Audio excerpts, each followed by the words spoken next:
So even I never heard Australia. What surprised you most about Australia? Okay.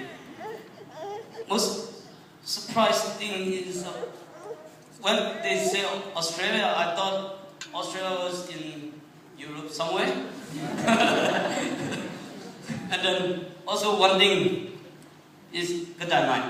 Because when I first arrived there in Wollongong, so I'm walking in the morning at the footpath. Lots of people, when they saw me, Kedai Mai, what does it mean? I'm really surprised. Because I've been in Malaysia for 6 years, but nobody say hello, because even we walking along, but nobody said that. So when I first arrived here, when I heard that, I'm really surprised. It's very nice, very welcome. Thank you. What is one of your favourite memories from?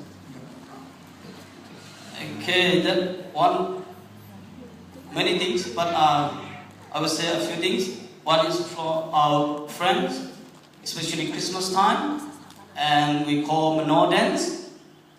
Okay, you put that on the screen. Yeah, Menor dance like that. So when we have a Menor festival, we got